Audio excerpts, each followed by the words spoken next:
નાની માત્મા સંસારની વચ્ચે રહેતા હોય, સંસારના કાર્યો કરતા હોય, આ બધું કરતા હોય, તો એ બધા મહાત્માને અથવા તો જે કોઈ પણ જીવ દર્શન મોહને દૂર કરે પછી એનો મુકાબલો ચારિત્ર મોહનીય કર્મ સાથે હોય.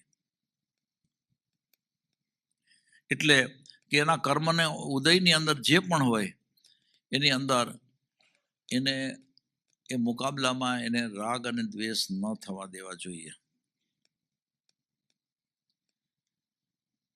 એટલે ચારિત્ર મોહનીય કર્મ છે એ કર્મ એવું છે કે કર્મનો ઉદય જ એવો હોય કે જીવ કદાચ જો ઢીલો પડ્યો, અજાગ્રત થયો તો રાગ દ્વેષ થઈ જાય.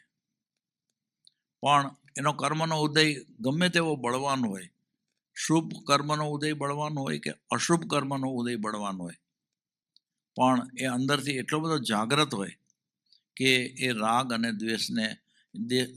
દ્વેષની લગામ પોતાના હાથમાં રાખે. એ લગામ એવી હાથમાં રાખે કે કદાચ રાગ ભાવ કરવાનો વખત આવે તો આમ લગામને એવી ટાઈટ પકડી રાખે કે રાગ ભાવ થવા ન દે. અથવા તો એવો દ્વેષ ભાવ ઊભો થાય, એવો કર્મનો ઉદય ઊભો થાય તો પણ એ લગામને એવી ટાઈટ રાખે કે દ્વેષ ભાવ થવા ન દે.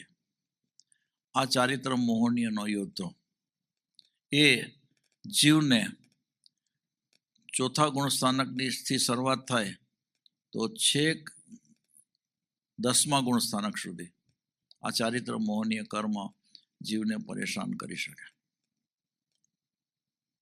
ત્યાં સુધી એને સતત જાગૃતિ રાખી અને રાગ દ્વેષની લગામ પોતાના હાથમાં રાખી અને રાગ દ્વેષ થવા દેવા ન જોઈએ અને એના રાગ અને દ્વેષ પાતળા પડતા જવા જોઈએ.